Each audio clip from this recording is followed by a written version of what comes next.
Hello everyone! It is the 23rd day of Shorty September. Officially, at the moment, it is not the 23rd day, it is the 22nd day, but when you see this, hopefully nighttime will have happened and then a morning will have happened and it will be the 23rd.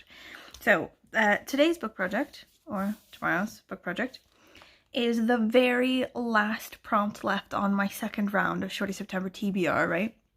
It's the Hometown Shorts, the book that's set where you live.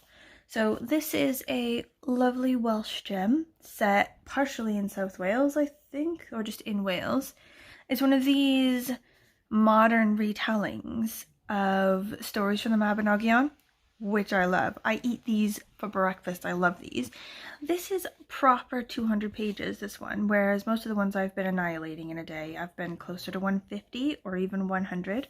So I'm worried about the size of it. I think the text is big and it doesn't take up the whole page, but I still feel like I'm gonna need to jump on it tonight if I'm gonna finish it tomorrow, especially because I've been really busy in work. So that's why I'm cheating. Have a sleepover.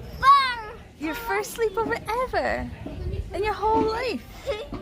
It's gonna be fun. But Mama, yeah. Can I go there when it's morning time so I can have a little bit of morning time play?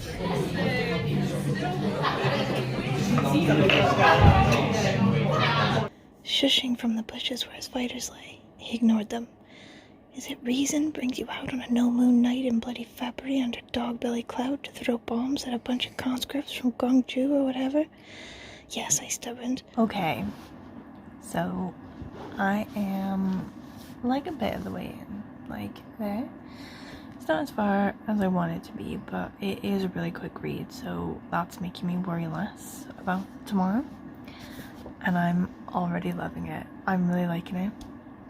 So it's based on the story of Llydd and Llefelys, which is the story in the Mabinogion about how London got its name, because in Welsh, London is Llundain, so Llydd, like that.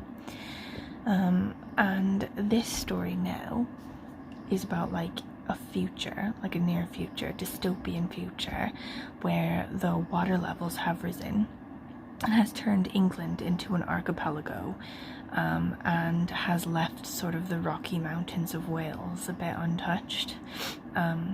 So then they started getting all these invasions, right? Like in the east they weren't hit as bad by, you know, weather and sea levels rising, so they're stronger. So like China, Japan, Korea, they start invading the weaker places, the places that were hit hardest by the weather. So they start invading Britain. And you've got Ludo and Lavello, these are brothers, and they're gangster brothers, or like pirate brothers, and they've taken over Wales. They're now the kings of Wales, basically, but they're like gangster pirates. A bit like, you know, in the absence of proper government, the gangsters are the government. You know, they look after people, they put money into the schools and stuff like that, but also like the justice is a bit swift. But the writing is really good. I love the writing. I like love the setting. Apparently from reading the back, there will be later, after like they get done telling us about like the takeover and like the invasions and blah blah, there will be some sort of relationship between Wales and Pakistan, because they're the only two countries left in the free world.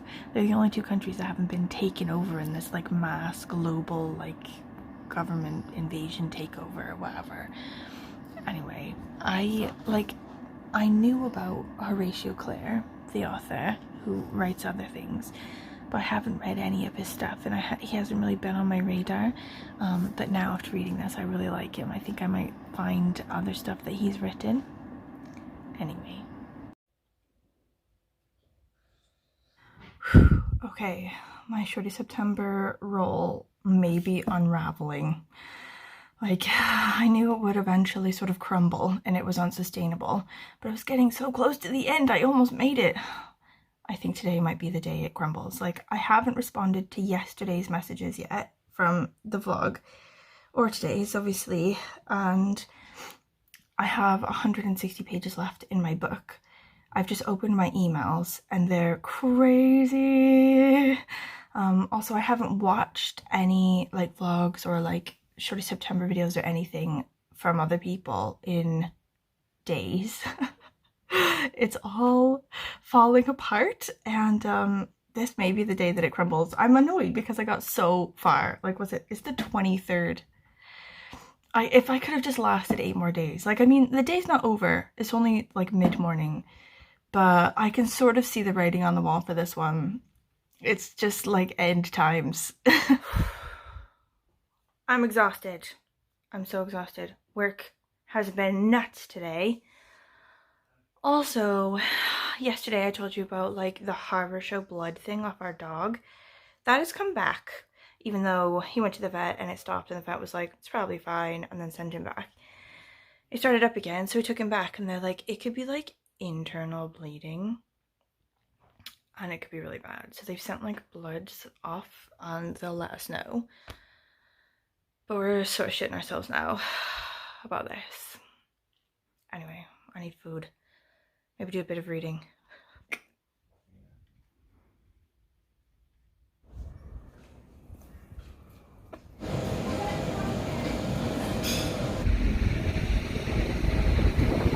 Okay, like I reckon this book would make a really good movie, right?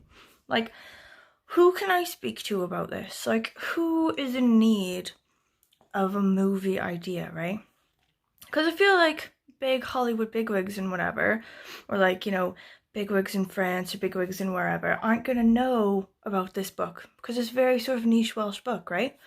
So, like, where can I go to present this? This would make such a good movie, right? It could be. So, there's some of like the writing, some of the dialogue is a bit sort of noir, you know, a bit funky. Like when they're like, I know you, Skinny Jakes, you know I know you. This is the king of old Pembroke Town and he's telling you to scat. Now, said Ludo, stepping out of the shadow with his fists up like monkey heads, who's got the liver to wash my hands? Does it have to be you, Skinny Jakes? You'll drop it or your Jakes is cut and I'll take this blade to the rest of you. Like, it's just got like, you know, like funky, sort of like strange pattern, sort of noir speaking. But then in other parts, like there was this part where one of the gangster guys was announcing his wedding, right? And it was like really old language, like it had harkened back to the original Mabinogi, like the medieval story that this is based on. And like it was like blessings upon you and stuff like that. Like you could make such a good movie about, you know, like noir speaking, and it's like action as well. Like there's loads of bombs, like, you know, this sort of global government thing is trying to take over all these bits and they're fighting back, like the new Glyndor, you know, like the new like Welsh resistance fighting against, you know, the occupiers and stuff. There's bombs, there's guns, there's, you know, action and stuff.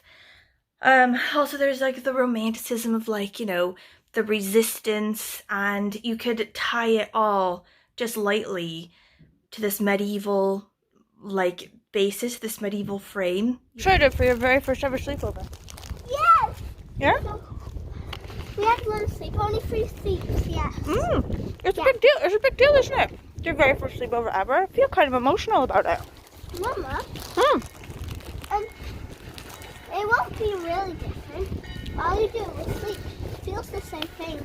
I went on Lexi's bed for like had a minute.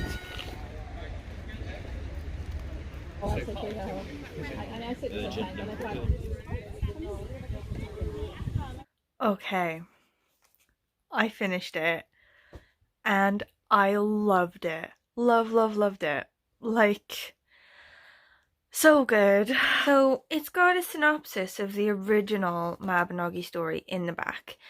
And I sort of knew the story roughly, but I read that before reading the book, and it really helped because there's so much in the book that like harks back to that original story, you know, but just sort of like reimagined, and loads of the things, like there's dragons in it, but in this book it's just two faiths, like two warring faiths, and they're like, you know, brought together for a battle in the same way as the dragons in the original story. And like the story itself follows this like narrator who's the prince's pen it's the person who does the reading and the writing for this gangster king. So the king can't really read. He doesn't read very well, you know. And the prince's pen helps him and is sort of his right-hand man with things, you know. And I feel like I shouldn't spoil it. I'm gonna spoil it, but I'm gonna warn you first. Like, you know, spoilers upcoming. Okay.